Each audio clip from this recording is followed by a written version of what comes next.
No computer, no cellphone, only camera lamang. Alright. Well, for today's video ay ipakikita ko sa inyo ang tambak na labahin ko bilang solo living sa abroad. O kapag papalit ko ng mga bedding ko sa aking kwarto. Oo, nagpapalit ako at kasama ko ang aking supervisor na mahigpit. Isa ito sa mga gawaing bahay na paulit-ulit pero hindi pwedeng takasan. Bilang isang solo OFW abroad, lahat ng responsibilidad nasa akin na. Good morning! Good morning! Another day, another life dito sa Middle East. Ayan. So, medyo today is nakalib ako. Ayan. Schedule ko ngayon na magpabunot ulit ng ngipin actually. So, yung mga ngipin ka is hindi na siya galong kaganda. Kailangan ko na magpabunot. At kailangan ko nang maglagay ng kung ano-anong denture or something. Ayan. So far is okay naman yung aming lugar sa ngayon. Oras ng aking paglalaban ng mga bedsheet. And maayos naman yung aming lugar. Sana tuloy-tuloy na. Then actually, sa totoo lang, yung ingay is nagaganap kapag gabi o madaling araw. Kaya magugulat ka na lang talaga na may ingay, may tunog. Kaya laging alert, stay calm pa rin. Long as andito ang aking mga baby. Ayan. Si Dinari nasa baba. Ganyan na lang ang buhay na. Ganyan ang buhay namin dito sa Middle East. May kaba pero kailangan magpatuloy sa buhay. Ayan. Kailangan ko laban pala to. Naihian. O, tama ang dilaw na nito. Oh. Winawashing ko to eh. Ayan. Winawashing ko yan.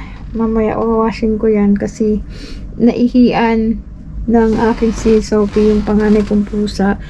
Kasi nga, hindi naman sila kapon. At medyo maedad na si Sophie. So, hindi ko na siya, parang natakot ako magpakapon sa kanya. Kaya, hindi pa rin nawawala yung pag-ihi niya kapag siya ay on heat. Hinahayaan ko na lang siya. Yan. Dabhan na lang natin. Yan ang ating magagawa. Pero ano naman siya? Hindi naman siya umihi kung saan-saan. Kumbaga sa isang sa isang area lang.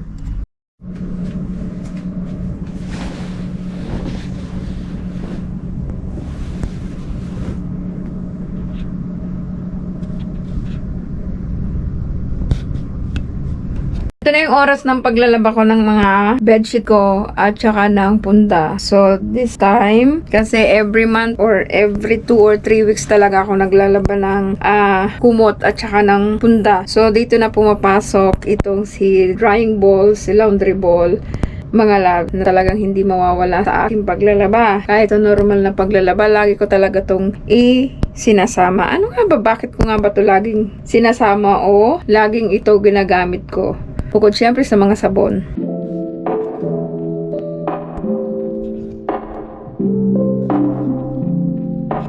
So, ito na nga yung proven and tested ko na talagang gumagana sa akin. Hindi ko alam kung gagana sa inyo. I-try nyo na lang muna bago kayo magsabi kung hindi gumagana sa inyo. Kailangan i-try nyo muna. Hindi naman natin masasabi na hindi gagana ito sa inyo kung hindi nyo naman ita-try. So, akin kasi is nababawasan yung pagbuhol-buhol ng aking mga nilalabhan. Okay? And also, ito nakaka-reduce ng yung pagdadry nito. Mapapabilis yung pagdadry o makakatulong din sa pagdadry nga nito.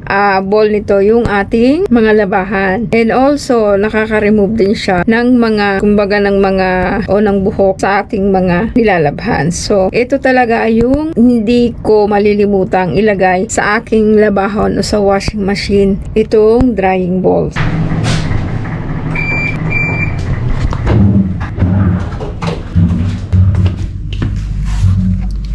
Umulan pala kagabi hanggang kaninang umaga. Kaya may mga tubig dyan. Kanya yun. Yan, may mga tubig-tubig dyan. Basa-basa pa yung mga nasa kalsada. Ayan. Umulan siya. Medyo malakas din yung ulan kagabi. Kaya siguro nakatulog din ako ng maayos kasing ulan. At hindi ko na narinig yung mga sabi nilang pumutok.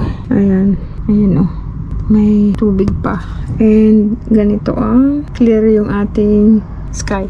Kung mahal nyo naman ang inyong washing machine at gusto nyo mapatagal din ang inyong washing machine, yung kanilang buhay, is gamitin nyo naman ito, si strainer o filter. Ayan. Meron din ito, nakakatulong din yung balls na yan para magtanggal doon nga sa mga hair, dust, mga himulmol ng inyong mga nilalabhan. So, may strain niya dito sa mesh. Matutulungan mo yung washing machine na mag-train o mag-filter nung mga dumi na galing doon sa iyong mga labahan. Natadumi yung mga buhok, yung mga paper o mga tisyong nalimutan mo sa bulsa. Matutulungan mong ilagay dito kasi minsan hindi rin naman nasama doon sa filter ng washing machine yung mga debris o yung mga dumi o yung mga tissue, buhok mo at ng yung pets kung may pets ka. Hindi lahat nasasama doon. So, nasasama doon ang tendency niyan masasama doon sa tubig. So, minsan nagkakaroon ng clogging o minsan nababara yung daluyan ng tubig kasi nga hindi nasasala yung ibang mga dapat isala. So, ito yung tulong doon sa ating paglalaba. Yung strainer na to o yung filter mesh na to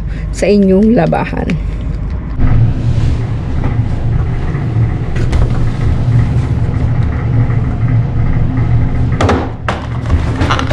Tapos, labhan pa natin tong unan. Ayan, kasi may mga ihi-ihi dyan. Tignan natin kung may makukuha pa siyang buhok. Sorry.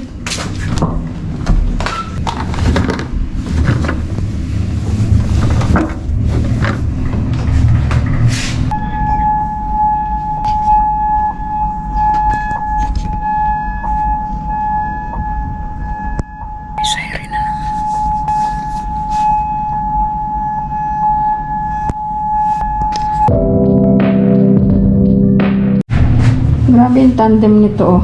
Itong bolat, ito, at tapos yung buhok mo pa dyan. Tapos ito. Ayan, oh.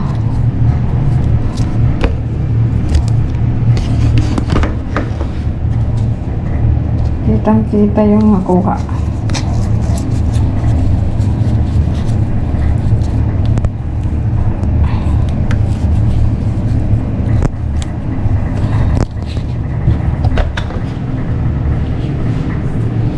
Sa aking comforter yan, ha. Tapos yung kanina yung sa yun, o.